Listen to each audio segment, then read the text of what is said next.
Indonesia. Halo teman-teman, di video kali ini aku mau mereview sebuah mobil ekskavator dari brand Huina dengan tipe 1550. Nah, di depan aku ini sudah ada unitnya dan juga di tangan aku ini adalah remote controlnya. Jadi sebelum video Huina Excavator 1550 ini, aku sudah membuat dua buah review mengenai mobil dari konstruksi ini, yaitu Huina tipe dump truck dan juga Huina bulldozer, yang linknya kalian bisa tonton di deskripsi. Nah, Huina tipe 1550 berjenis ekskavator ini yang aku beli di harga kurang lebih 500 ribuan, memiliki fungsi 2-in-1. Jadi untuk bagian depannya nih, ini bisa menjadi pencapit ataupun bisa menjadi garpu untuk mengeruk tanah. Nah, untuk yang pencapit ini fungsinya adalah untuk mengambil benda-benda seperti kayu ataupun benda lainnya yang bisa diangkat oleh pencapit. Nah, nanti aku akan kasih tahu cara penggantian dari pencapit ke skrup ini. Jadi pastikan kalian simak videonya sampai habis. Sebelum aku jelaskan fisik dari unitnya ini, aku mau kasih tahu ke teman-teman kalau Huina tipe 1550 yang aku punya ini skalanya adalah 1:14 dan memiliki fungsi channel sebanyak 15 channel. Nanti aku akan kasih tahu juga satu persatu channelnya ini seperti apa. Nah, ini adalah contoh dari remote-nya. Remote-nya kalau menurut aku materialnya terasa sangat plastik banget. Bukan plastik yang terlihat plastik mewah, tapi seperti plastik murahan seperti ini. Dan ini baterainya menggunakan dua buah baterai tipenya A2. Ini baterainya aku beli secara terpisah karena pada saat pembelian kita nggak dapat baterainya. Sekarang kita lihat unitnya dari ekskavator Huina 1550 ini. Jadi secara tampilan fisik di unitnya ini bodinya terasa cukup solid. Plastiknya tidak seperti tadi remote-nya yang terkesan ringkih. Tapi untuk unitnya sendiri walaupun berbahan plastik, menurut aku ini materialnya cukup kokoh. Dan ini kalau teman-teman bisa lihat, kabel-kabelnya ini adalah imitasi ya, jadi hanya sekedar hiasan, tidak mempengaruhi fungsi dari mekanisme si penggerak di depan itu. Lalu di sini terdapat operatornya, teman-teman bisa lihat, tapi pintunya ini nggak bisa dibuka, jadi sudah fix sehingga si operatornya tidak bisa kita keluarin. Nah, yang bagusnya itu adalah bagian conveyornya nih, bagian rodanya dia menggunakan karet beneran. Jadi ini aku udah coba beberapa saat sebelumnya. Untuk area bebatuan ataupun jalan aspal ataupun jalan tanah, dia cukup ngegigit. Cuma nanti ada kelemahan yang akan aku kasih tahu di akhir video. Lalu untuk di bagian kap belakangnya ini, teman-teman bisa lihat adalah posisi untuk baterai. Jadi kita tinggal buka aja tuasnya di samping sini untuk membuka baterainya. Nah, di sini terlihat posisi baterai. Nah, baterainya ini aku sudah tes beberapa kali. Ini kapasitasnya itu adalah 500 mAh dan dari full sampai dengan habis secara nonstop perkiraan itu sekitar 30-40 menit. Dan masa waktu charge-nya sekitar 2-3 jam. Nah, ini kalau misalnya kita tutup ya tinggal putar aja seperti ini. Lalu untuk bagian bawahnya, nih kalau teman-teman bisa lihat, dia tidak ada desain yang aneh-aneh, jadi hanya flat saja, tidak seperti kerangka bagian bawah dari mesin konstruksi. Lalu untuk bagian besi ini, garpunya, ini pencapit ataupun garpunya menggunakan material besi, dan menurut aku ini sangat bagus. Nih, teman-teman bisa dengar ya. Jadi besinya sangat kokoh menurut aku nih, jadi pada saat kita hendak mengeruk tanah ataupun bebatuan yang cukup keras, aku yakin si ekskavator ini akan mampu mengeruk material tersebut. Sekarang aku mau kasih tahu ke teman-teman fungsi dari ke-15 channel ini. Tapi sebelum itu aku hidupkan dulu remote-nya. Nah, ini lampunya berkelip, artinya remote-nya sudah nyala tapi dia belum bisa pairing. Kita harus hidupkan dulu unitnya. Untuk tombol on off-nya ada di bagian belakang. Nah, bunyi seperti itu. Dia sudah mulai melakukan proses pairing. Ini lampunya mati. Ini artinya dia sudah nyala tuh. Sudah bisa tersambung. Bunyinya akan aku matikan dulu. Nah, jadi tombol bunyi ini adalah fungsi channel yang pertama. Ya, jadi untuk teman-teman kalau pencet tombol yang ini nih, yang ada lambang volume suara, ini adalah channel pertama untuk mematikan atau menghidupkan suara. Ini aku pencet ya. Nah, itu dia bunyi. Aku pencet lagi. mati.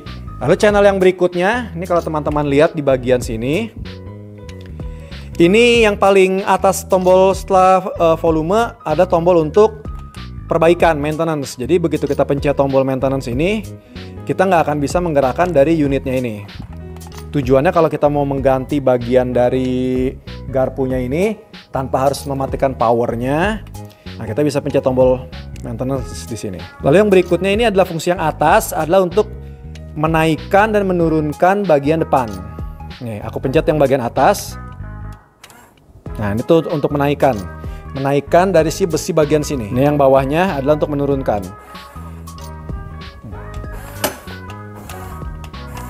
Lalu channel yang berikutnya, ini tombol kiri aku yang bawah. Ini adalah untuk, nah, untuk fokus ke bagian garpunya sini atau pencapitnya. Ini aku pencet. Tadi untuk yang bawah, ini untuk yang atas sekarang. Seperti ini ya. Jadi kalau sudah mentok dia akan bunyi seperti itu. Gearnya sudah mentok. Lalu channel yang berikutnya yang tombol aku sebelah kanan ini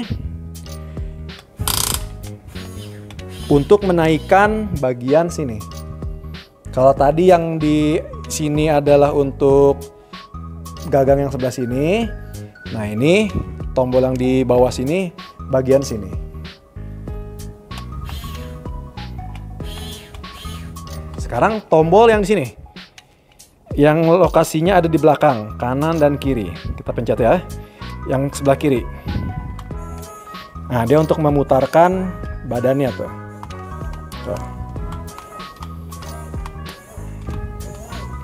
Seperti ini ya. Lalu channel yang berikutnya, nih, yang berupa joystick ini adalah untuk kalau kita gerakan hanya satu, dia untuk berbelok. Lihat tombol kiri aku ini.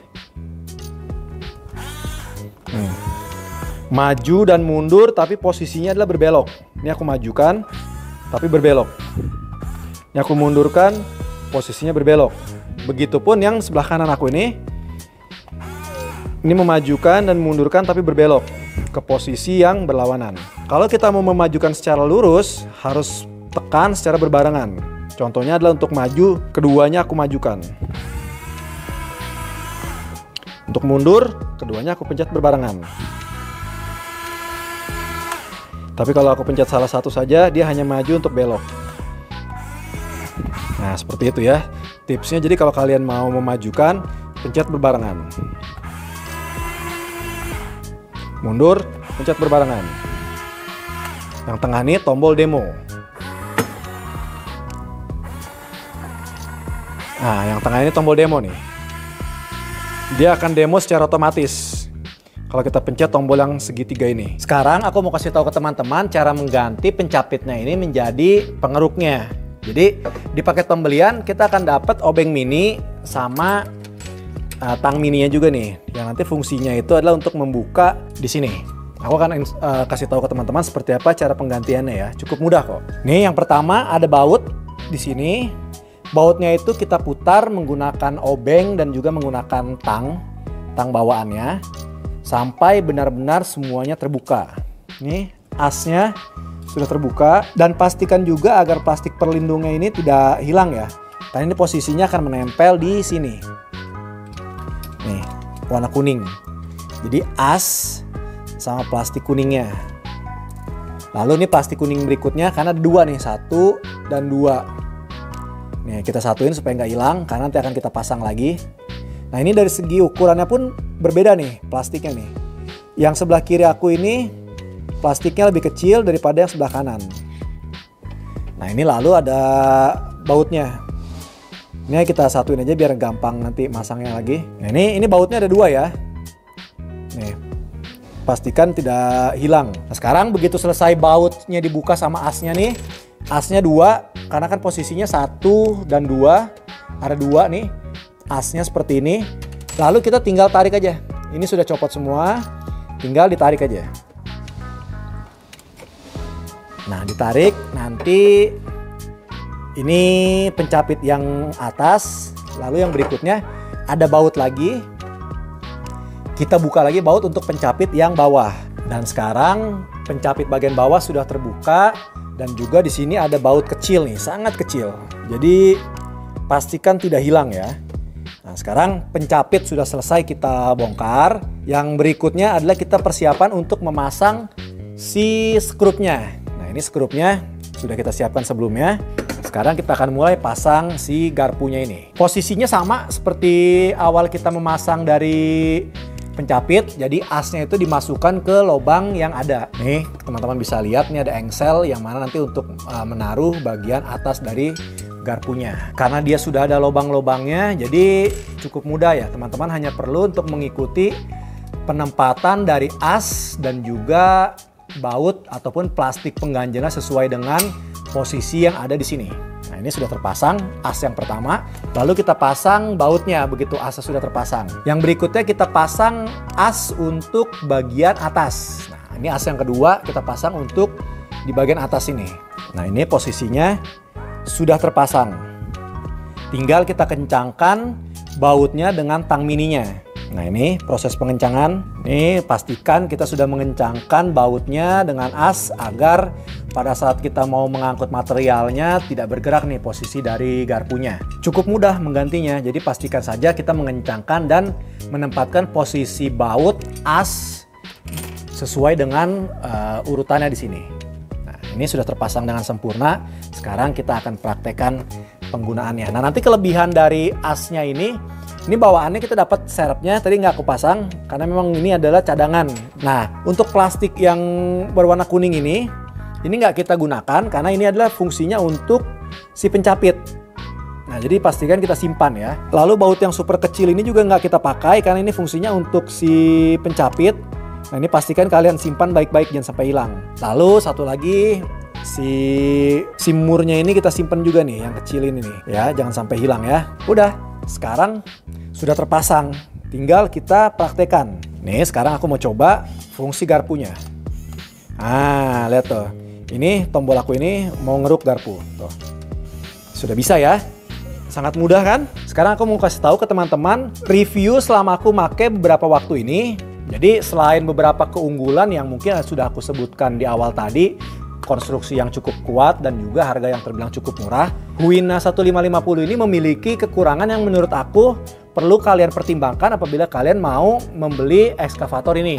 Yang pertama dan yang paling penting menurut aku adalah mungkin karena bobotnya yang terbilang cukup ringan, jadi pada saat aku mengangkut material di depannya ini, bodi belakangnya akan ikut naik seperti ini. Jadi menurut aku dari segi keseimbangan ekskavator ini terbilang kurang bagus. Nah, itu tinggal teman-teman pertimbangkan nih. Kira-kira kekurangan itu cukup fatal atau tidak untuk teman-teman. Tapi kalau menurut aku kan aku bertujuan untuk mengangkat material yang cukup berat seperti pasir ataupun tanah. Jadi menurut aku itu cukup mengganggu ya. Bagian belakangnya akan terangkat. Lalu kekurangan yang berikutnya adalah kalau kita jalankan Huina 1550 ini di area bebatuan yang cukup keras, jadi tanah yang sudah mengeras, dia akan memiliki sedikit kendala pada saat berjalan. Tapi kalau misalkan dia berjalan di jalanan yang bagus seperti pasir ataupun tanah yang permukaannya rata, dia akan mampu melibas medan tersebut. Selebihnya, mengingat harganya yang terbilang cukup murah di angka 500 ribuan, overall menurut aku Huina 1550 ini cukup layak untuk dimiliki jika teman-teman tidak terlalu mempermasalahkan mengenai bobotnya yang ringan, yang mudah terangkat kalau kita mengangkat material yang cukup berat. Tapi aku nggak tahu untuk ekskavator yang lebih mahal dari ini apakah kondisinya akan sama seperti yang ini ataupun berbeda.